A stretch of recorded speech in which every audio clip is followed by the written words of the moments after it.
Welcome everyone to the deep dive. Great to be here.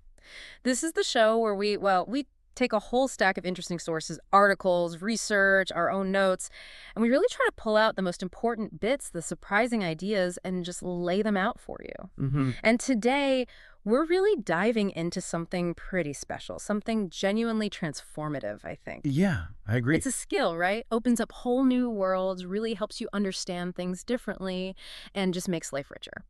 We are talking, of course, about getting better at English step by step. That's exactly it.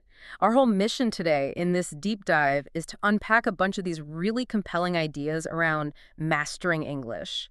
We'll look at, why education itself matters. We'll get into the psychology behind staying motivated. Which is a big one. Oh, huge. Yeah. And the power of those daily habits, consistency, and just so much more. It's really about giving you the tools not just to learn, but to actually enjoy the journey and succeed. So yeah, you're definitely in the right place if you want to understand English better, speak more confidently, and actually maybe even enjoy the process of learning. Hopefully. So grab a coffee, get comfortable, whatever works for you. Let's get ready to really immerse ourselves. This deep dive is basically designed to be your shortcut, your guide to making language learning work for you, making it enjoyable, effective, and really rewarding. Let's get into it. Okay, let's start right at the beginning, the foundation. Why does learning English, or any learning really, have such power? Our sources really hammer this home education, broadly speaking, is just incredibly important. It's not just about memorizing facts, is it? It fundamentally helps us learn how to learn new things, which then just opens up so many doors in life. Doesn't matter if it's English or math or history. Right. It gives you a kind of understanding of the world. Exactly. It equips you. It's like getting a toolkit, isn't it? Education gives us those mental tools we need to tackle tricky problems, make smarter decisions, just navigate, modern life, which can be complex. And the sources point out, without that foundation, well, you might miss out on chances to improve yourself, to grow, to reach those big goals you have, personally or professionally. It's the difference between just drifting along and actually steering the ship. And when we narrow it down specifically to language learning, like English, it's really compelling how it builds that core communication ability. Every single new word you pick up, every phrase you manage to use, it's like adding another brick to that structure. It's not just knowing the words themselves, but understanding how they connect, the little nuances, and being able to actually express yourself clearly. It's building the architecture of connection, really. So if you connect that to life opportunities, wow, the possibilities that learning English unlocks just become so clear.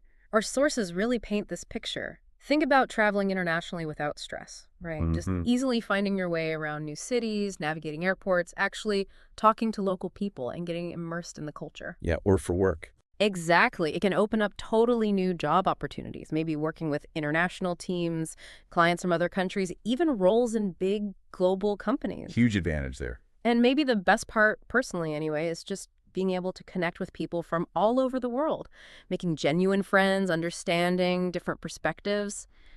It just broadens your whole world, doesn't it? The impact is massive. It really is. Okay, so let's shift gears a bit. Let's talk about mindset. Because having the right mindset is just, crucial for sticking with it long enough to succeed. Our sources really stress that keeping motivation high over the long haul, that can be tough. It's a real challenge. I think we've all felt that, haven't we? Oh, absolutely. You put in the effort, you're studying, but you don't see those big results straight away, and it feels like you're just hitting a wall. It's a common feeling. Yeah, that feeling of being stuck. It can be so discouraging, like starting a new fitness routine or something. You don't see muscles after day one, and that initial lack of change can really test you. But here's where the sources offer a really smart strategy. Setting small, realistic goals. Okay. So instead of saying something huge and vague like, I want to be fluent next month. Which is pretty overwhelming. Totally. You aim for something concrete, manageable, like, okay, this week I'll learn 5 new words each day. Or even simpler, I'll spend just 10 minutes listening to an English podcast today.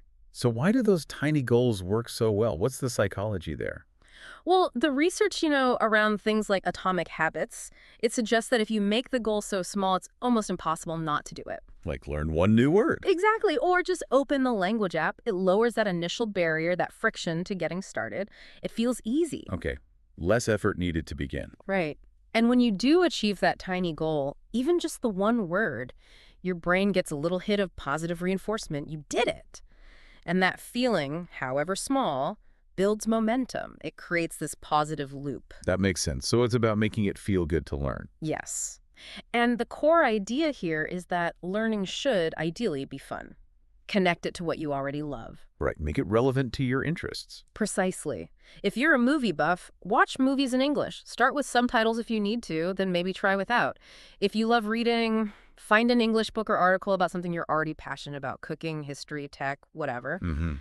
When you do that, learning stops feeling like a chore and becomes something you actually look forward to, almost like a hobby. That shift, it's a total game changer for long-term motivation. And speaking of mindset, let's talk about positive thinking. This isn't just, feel-good fluff. It really does influence us, not just in learning English, but in everything. Yeah, how we talk to ourselves matters. Hugely. The way we frame things in our head can really dictate how we act, how persistent we are. So instead of that negative inner voice saying, "Oh, I'll never speak well," which is easy to fall into. Very easy. You can actively challenge that thought, reframe it. Tell yourself, okay, I'm making progress every day. It might be slow, but with practice, I will get better. That internal shift is really empowering. It builds what psychologists call self-efficacy, right? That belief in your own ability. Exactly. And that kind of positive self-talk helps you keep going, even when things get tough, when the learning curve feels steep. But our sources are clear. Positive thinking isn't about pretending problems don't exist. It's not ignoring difficulty. No, it's about focusing on solutions, isn't it? Precisely. It's about saying, okay, this is hard. How can I approach it differently? So next time you feel frustrated with English, just pause. Try to remember how far you've actually come. Yeah, take stock. Exactly. Did you learn, say, 100 new words since you started? Maybe you managed a short conversation even if it wasn't perfect. Or understood a joke in a movie. Right. Those little wins, they're not little at all. They're real progress. They add up. Each one builds confidence for the next step. Okay, building on that drive, let's talk about curiosity. Our sources describe it as this, unstoppable engine for learning. Yeah, it's the fuel, isn't it? That natural desire to know more, to understand things more deeply. It keeps you interested, engaged, always pushing you to explore. So how does that work for language learning specifically? Well, when you're curious, you don't just passively take in information. You ask questions. You explore new ideas yourself. You actually seek out challenges. Right. And that kind of self-directed drive is so important for growth in anything, but especially with something complex like language. Yeah. It turns learning into an adventure rather than a task. It really does. Think about this example from the sources. If you're really curious about, say, traveling the world, you can use that passion to drive your English learning. You could start reading travel blogs in English, watch travel shows or YouTube videos in English, maybe even plan your dream trip researching places, booking things all in English. So you're using English as a tool to explore something you already love. Exactly. And the amazing thing is, the more curious you are, the more you actually learn without even trying to learn sometimes. Yeah, it just happens. It makes the whole process fun, exciting, almost effortless because it's tied to your interests. Okay, let's switch gears to something that trips up a lot of learners. Mistakes, how we view them. Our sources have a really freeing perspective on this. Oh yeah, what's that? They say mistakes aren't the enemy. They're actually your best teachers. They fundamentally reframe mistakes. They're not something to be afraid of at all. Okay. Quite the opposite. Making mistakes is a huge, essential part of learning. It's proof that you're trying, that you're pushing yourself, engaging with the language instead of just playing it safe. That connects to the growth mindset idea, doesn't it? Directly. Instead of seeing an error as a failure, a sign you're bad at English, you see it as a step towards getting better. So when you mess up a word or a grammar point, instead of feeling discouraged, you can literally tell yourself, okay, that didn't quite work. Great. What can I learn from that? Yeah. It shifts the focus from proving yourself to improving yourself. That's a much healthier way to look at it because, let's face it, everyone makes mistakes. I mean, I still trip over my words sometimes, and English is my first language. Exactly. The key isn't avoiding mistakes, it's learning from them. And just keep going. Don't let the fear of not being perfect stop you from trying to communicate. Which brings us nicely to patience and, importantly, self-compassion. The sources call these the learner's best friends. Patience and self-compassion. Okay. Yeah. It's so important to change your perspective. Learning a language is a marathon, not a sprint. It's a long journey. Right. Progress can feel slow sometimes. It often is. But it's usually steady, even if you don't see it day to day. And it's definitely not a straight line upwards. There will be plateaus, dips. That's normal. It's like learning a musical instrument, isn't it? You don't expect to play perfectly overnight. Exactly. It's the consistent practice, even the tiny bits, that adds up over time. Yeah. And the sources really normalize the tough days. You'll have days where you feel stuck or you forget words you knew yesterday. That's just part of it. So what's the key then when you hit those patches? Self-care, really. Be kind to yourself. Try hard not to compare your progress to others. Everyone's journey is different. Focus on your small daily wins. And when you feel really stuck or overwhelmed, it's okay, actually. It's smart to take a step back, relax, take a break. Even just for a few minutes. Absolutely. Or do something fun in English that feels low pressure, like listening to music or watching a show you enjoy. It can help you reset and come back feeling refreshed. Okay, so we've really dug into the mindset piece, but how do we translate that into, actual strategies, practical things we can do? Right. Let's get into the how-tos. Our sources offer some really powerful approaches for effective learning. And it starts with something that sounds obvious, but is crucial. Setting clear, achievable goals. Goals give you direction, right? Exactly. They give you a clear vision. They act like your compass, keep you on track, and stop you from feeling totally lost or overwhelmed by how much there is to learn. So how do you set good goals for language learning? The advice is to start small. Really specific short-term goals. So instead of learn vocabulary, make it learn 10 new words this week using my flashcard app. Okay, concrete and measurable. Yes. Yeah. Or maybe practice speaking for 15 minutes every day with my language partner.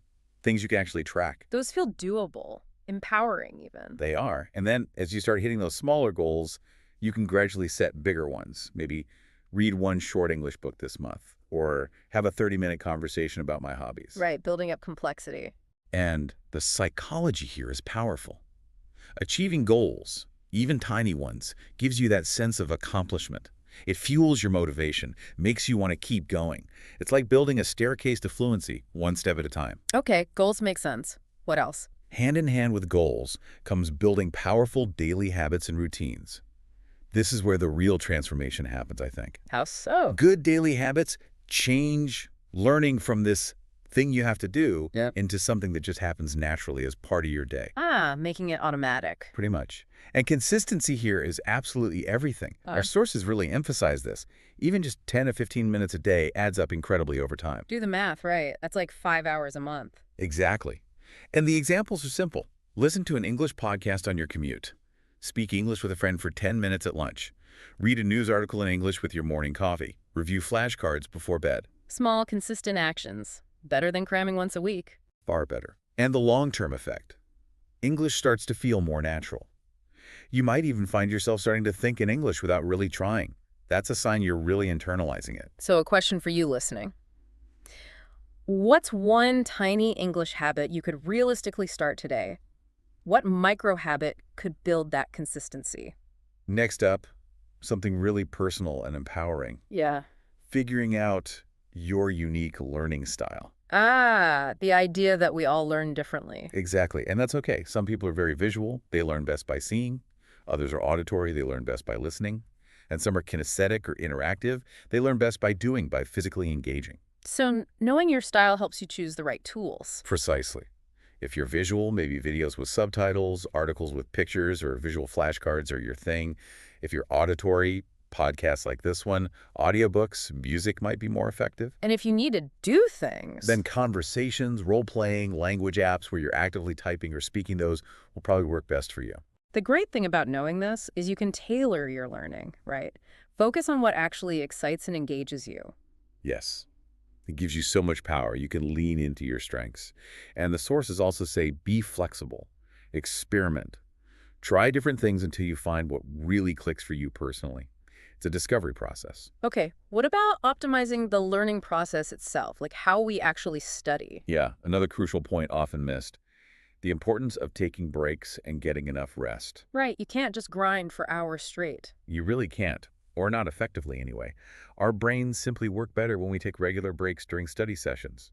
It's not about being lazy, it's about cognitive function, helping your brain process and consolidate information. So what's a practical schedule? Like study for how long, break for how long? A common suggestion is something like Study focused for maybe 25–30 minutes, then take a deliberate 5–10 minute break. And what should you do in the break? Not just scroll social media, I guess. Ideally, no. Do something different. Stretch, walk around, listen to music, grab a drink. Something to rest your brain and let it process what you just learned. It helps prevent burnout and actually improves retention. Learning takes energy, mentally and physically. It really does. So rest is just as vital as studying. Think holistically. Enough sleep is crucial, good food fuels your brain, and relaxing activities outside of English study help you recharge. They're all connected. Makes sense. Okay, one more strategy point. Staying organized. Ah, yes. The practical side. Language learning involves a lot of material, doesn't it? New words, grammar rules, notes. It can get messy fast. It can. So organizing your materials, whether it's physical flashcards, digital lists, notebooks, really helps you stay on track. Keeping track of what you've learned and what needs review is key. So what's your system, or what could listeners use? Well, it depends on personal preference. Some like apps, some like notebooks. The point is having a system. You could even create a study plan. Break down your big goals into smaller, daily or weekly tasks. Like a roadmap. Exactly. It stops you feeling overwhelmed and gives you clear direction each day. It's like having a GPS for your learning journey. Okay, brilliant. We've got the mindset, the strategies. Now let's dive into the core skills themselves, the tools for fluency. Where do we start? Let's start with reading. Our sources call it fundamental. It exposes you to so much new vocabulary, different ways of putting sentences together, and loads of cultural references too. It's way more than just understanding words, isn't it? You see how ideas flow, how native speakers actually communicate complex thoughts? Absolutely. And to make it work for you, personalize it. Choose things you're genuinely interested in reading. Cooking, sports, tech, fiction, whatever floats your boat. That way, it doesn't feel like work. And the sources suggest a progressive challenge approach.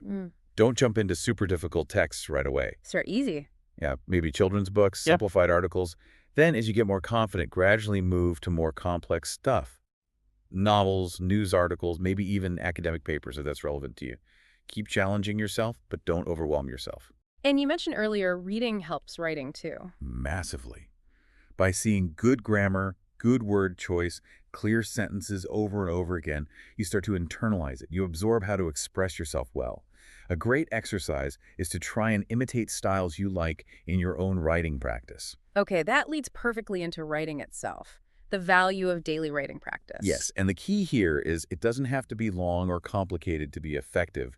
It's about consistency. So what's a simple way to do that? A really practical tip is to keep a short journal in English every day. Just write about your day, your thoughts, your feelings. What are the benefits of doing that?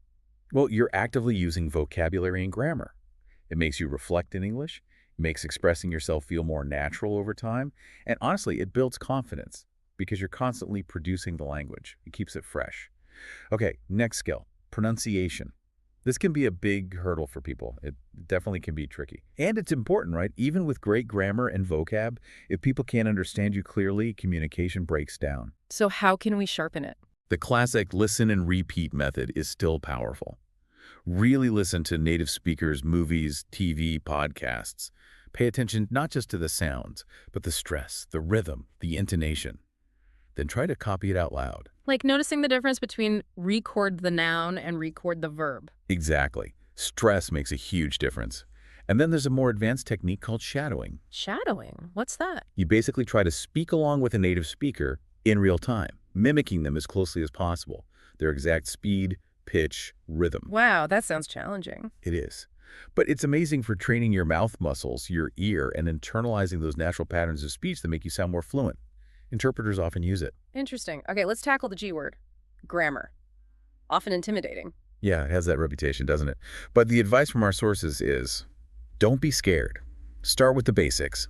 Focus on understanding simple sentence structures first. Like subject, verb, object. I eat breakfast. Exactly. Master that core structure first. Practice making simple sentences. Then gradually build from there, adding complexity step by step. So grammar isn't about being perfect from day one. Definitely not. Think of it as a guide, a framework to help you express yourself clearly, not a set of rigid rules to make you afraid to speak. And learning it in context helps, right? Not just memorizing rules. Massively. Learn grammar through real examples, real situations. Like, if you want to practice the past tense, write a story about something you did last weekend. Applying it makes it stick much better than just memorizing conjugation tables. Okay, makes sense. What about building vocabulary? That feels endless sometimes. It's definitely a process, not an overnight thing. Consistent exposure and practice are key. Any tips for making it stick? One good strategy is categorization. Group words by topic: food, travel, emotions, work, helps your brain make connections. And flashcards, whether physical or digital apps like Anki that use spaced repetition, are still super effective for regular review. But it's not just memorizing lists, is it? No, absolutely not. The crucial step is active use. Don't just recognize words, use them. Put them in sentences. Try them out in conversation. Use them in your writing. That's how you really own a word and understand its nuances. Got it. Next up, listening skills. How do we get better at understanding spoken English? So important. Listening helps you pick up pronunciation, sentence flow, everything you need for good communication. How should we practice? Variety is good. Start with easier stuff, maybe podcasts for learners with slower speech. Then gradually move to more challenging, authentic material: movies, TV shows, news. Push yourself a bit over time. Exactly. And the listen and repeat technique we mentioned for pronunciation. It's great for comprehension, too. Listen carefully to a short clip, then repeat it. Trains your ear. What about subtitles? Use them or not? It can be a good strategy. Maybe watch first with subtitles to connect the sounds and words, then challenge yourself. Watch it again without them to really test your listening. Okay, last core skill. Speaking confidence. Lots of people feel nervous about actually speaking. Totally normal. Feeling nervous is common. But the key thing to remember is confidence grows with practice. Simple as that. So the more you speak, the more confident you become. It's a skill you build. Any tips for practicing if you're shy? You can practice alone, speak in front of a mirror, or record yourself. It sounds weird, but it helps you notice things.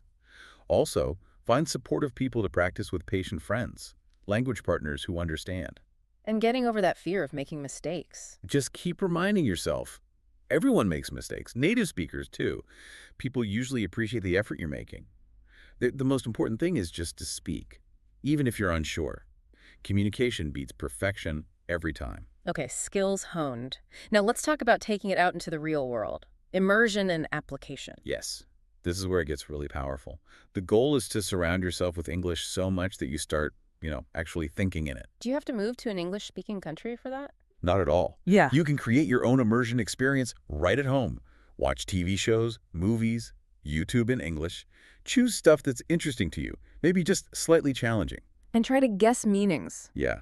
Guess from context first, maybe look words up later. This exposes you to idioms, slang, real natural language you don't always get in textbooks. What about reading immersion? Same idea. Yeah. Read English books, articles, follow social media accounts in English, read the news in English. Just surround yourself with it. And using it in daily life. Absolutely. Little things build confidence. Try reading product labels in English at the store. Order your coffee in English if you can. Follow an English recipe while cooking. The more you use it in everyday situations, the more natural it feels. Now, related to immersion is understanding culture, right? Language and culture are tied together. Deeply linked. You can't really separate them. Learning one means learning about the other. Why is that cultural knowledge so important for language learners? It gives you context.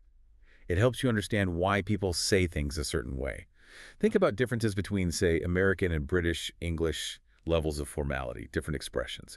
Knowing that helps you connect better. And it helps with idioms and humor, too, I bet. Definitely. Like the classic raining cats and dogs. Without the cultural context, it makes no sense. Understanding the culture helps you decode those figurative phrases and use them yourself, making you sound more natural. So, moving beyond textbooks to real-world materials is key. Hugely important. Textbooks have their place, but real materials, newspapers, blogs, TV shows, music, show you how English is actually used now. They're more authentic. Exactly. Full of current slang, real expressions, cultural references. Think about a show like Friends. It's full of natural conversation, jokes, casual phrases. Great for learning. And music, how did that help? Music is fun. It helps with rhythm, flow, pronunciation, intonation. Even if you don't understand all the lyrics, you absorb patterns, vocabulary, and get used to different accents. Okay, final point on real-world application. Language exchange and community. Yes, the power of connecting with other people. Language exchange is fantastic. Find someone learning your language who wants to practice English. Win-win. Totally. You can use apps, websites, meetups. It's relaxed speaking practice. And it's about more than just grammar, right? It's learning how to actually talk to people. Exactly. Real conversations, understanding different perspectives.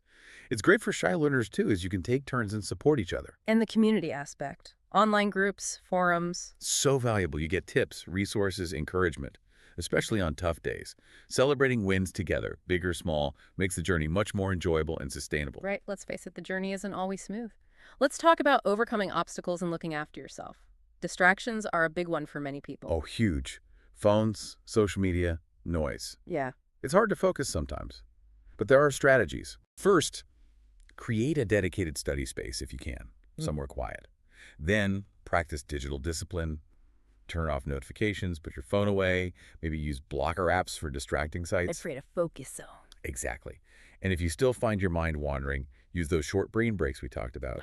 Step away for 5–10 minutes, refresh, then refocus. Okay. And what about prioritizing mental health? Learning can be stressful. It really can be, especially if you feel progress is slow or you put too much pressure on yourself. So how do we manage that? Well, mindfulness or deep breathing can help when you feel overwhelmed. Physical activity is amazing for stress relief and boosting focus, even just a walk. And again, rest. Pushing too hard leads to burnout, which makes learning feel like a burden, not a joy. Rest is just as crucial as studying. Look after yourself holistically. Sleep, nutrition, relaxing activities you enjoy outside of English. Absolutely vital. Okay, finally, let's talk about reflection and celebration. Looking back and acknowledging progress. Yes. It's so easy to just focus on what you haven't learned yet and forget how far you've actually come. We're always looking ahead. Right. But consciously looking back is incredibly motivating. Revisit old notes. Listen to old recordings of yourself speaking. Seeing the improvement is powerful. A language journal can help here too, right? Tracking progress and challenges. Definitely. It helps you see those milestones. You went from knowing a few words to having simple conversations or understanding a movie or reading an article. Recognize that progress. And celebrate those milestones. Yes. Don't just focus on the end goal of fluency. Celebrate the small steps along the way. It keeps you motivated. How can people celebrate? Doesn't have to be big. Treat yourself after finishing a tough lesson, or buy that English book you wanted after finishing your first one. It helps you enjoy the process, not just race to the destination. Makes the whole journey more rewarding. Fantastic. So as we wrap up this deep dive on making English learning enjoyable and effective, let's quickly recap. Okay. We started with the power of education, then dove into mindset motivation, positive thinking, curiosity, embracing mistakes, patience, self-compassion, all crucial. Then we hit the strategies. Clear goals, daily habits, finding your learning style, the importance of breaks and rest, staying organized. Then the core skills: reading, writing, pronunciation, grammar, vocabulary, listening, and building that speaking confidence. And bringing it all into the real world. Immersion, understanding culture, using authentic materials, language exchange, and community support. Finally, tackling obstacles like distractions and prioritizing your mental well-being throughout the journey. And just remember, every single day, every little bit of effort you put in, you are getting closer to your goal. Learning takes time, absolutely, but that consistent effort, it really does pay off, often in surprising ways. So as you continue on your English learning path, here's something to think about. Becoming fluent isn't just about the language itself, it's about opening up new ways of thinking, understanding different perspectives, connecting with different cultures. It really enriches your whole life, way beyond just communication. So what surprising things might you discover about yourself or the world as your English grows? Stay curious, everyone. Stay positive. And keep practicing. Until next time, keep diving deep.